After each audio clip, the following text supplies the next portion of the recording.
हाँ जी, जो मुझे इज़्ज़त देगा, मेरे घर वालों का सहारा बनेगा, मेरा सहारा बनेगा, तो मैं क्यों नहीं उससे शादी करूँगी, मैं करूँगी उससे शादी। वालिद साहब की डेथ किस तरह से हुई आपकी? वो बाहर काम पे थे, वो अब मतलब वापसी ही आ रहे थे घर पे, वो अब रास्ते में उनको हार्ट अटैक आया, तो हमें नहीं पता था, हम लोग हॉस्पिटल तो लेके गए, हमें कॉल आई थी, हॉस्पिटल लेके गए, काफ़ी इलाज वगैरह करवाया लेकिन नहीं बचे। यहाँ जो ये जो दुनिया है ना, इस दुनिया में कोई भी किसका नहीं देखता, बस हर बंदा ना पैसे को तरजीह देता है, इसीलिए वो नहीं ये सोचता।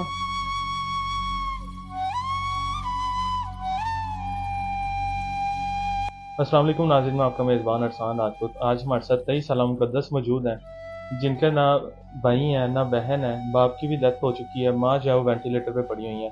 आइए इनसे जानते हैं किस तरह से घर का गुजारा कर रही है, माँ का इलाज किस तरह से करवा रही हैं, आज किस हालात में हैं ये। अस्सलाम वालेकुम। वालेकुम अस्सलाम। बहन बताइएगा कि किस तरह से सारे घर के मामला चल रहे हैं, बाप की डेथ हो चुकी है, छोटा भाई है, माँ जो है वेंटिलेटर पे है, तो किस तरह से घर के हालात हैं, खाना पीना रहना सहना किस तरह से हो रहा है सब? मैं जॉब करती हूँ स्टोर लाइन में, 15,000 मेरी सैलरी है, उसी में से मैं करती हूँ, जिसमें से मैंने 4-5 महीने हो गए घर का रेंट नहीं दिया। अच्छा। और जो छोटा भाई है वो भी फिलहाल मतलब काम पे लगा हुआ है, थोड़ा बहुत वो भी कर लेता है। वो कितने साल का है? वो है 13 साल का है, 13-14 साल का। अभी तो उसकी पढ़ाई की उम्र है, तो वो काम पे लगा हुआ है। उसके अलावा माँ है, उसका इलाज किस तरह से हो रहा है? वो पहले प्राइवेट में थी लेकिन मतलब उनके ना वहाँ पे पैसे बहुत ज़्यादा लग रहे थे, तो पैसे हैं नहीं, इसलिए दूसरे हॉस्पिटल में अब रखा है। गवर्नमेंट हॉस्पिटल में तो केयर भी उस तरह से नहीं है जिस तरह प्राइवेट हॉस्पिटल में होती मैं यही चाहती हूँ कि मतलब प्राइवेट हॉस्पिटल में हो, लेकिन उसके लिए पैसों की बहुत ज़रूरत है और पैसे हैं नहीं, है। इसलिए यहाँ सरकारी हॉस्पिटल में रखा हुआ है। आपकी वालदा है, उनके इलाज पे कितना खर्चा डॉक्टर ने बताया कि इतने पैसे होंगे तो वो उनकी बीमारी दूर हो सकती है और ठीक हो सकती है? उनका डॉक्टरों ने बताया फर्स्ट स्टेज जो होती है उस पे मतलब जैसे टेस्ट हैं और मेडिसिन वगैरह हैं, उनका इन्होंने बताया कि 1 से 1.5 लाख। उसके बाद यह है कि वो ठीक हो जाएंगी बिल्कुल। हाँ जी, फिर वो कह रहे थे जैसे आहिस्ता आहिस्ता इलाज शुरू होगा आगे, फिर आपको बताते जाएंगे और आपको खुद ही बेहतरी महसूस होती रहेगी। इस बीमारी को कितना अर्सा गुजर गया? 4 मंथ हो गए। तो 4 मंथ गुजर गया और अब डॉक्टर की फीसें और ये सारा कुछ मिला के सारा खर्चा तकरीबन 1 से 1.5 लाख है, फिर आपकी वालदा ठीक हो सकती हैं। हाँ जी, ऐसे ही बोला है उन्होंने।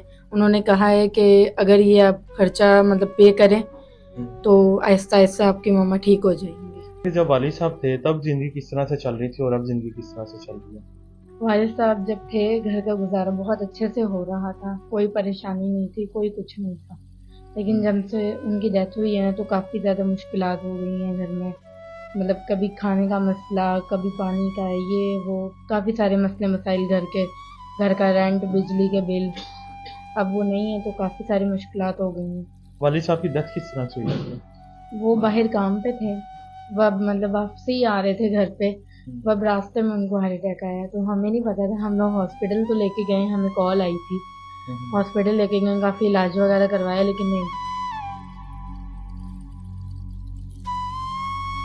तो अभी माँ भी हॉस्पिटल है, आप भी अकेली कमाने वाली हैं, खाने वाले दो वो हैं, बीमारी है, उसके ऊपर अद्वियात हैं, हॉस्पिटल की फीसिस हैं, तो सारा कुछ किस तरह से मैनेज, कोई रिश्तेदार वगैरह कुछ सपोर्ट कर रहे हैं? नहीं, कोई सपोर्ट नहीं कर रहा, मैं खुद ही हूँ जो भी कर रही हूँ।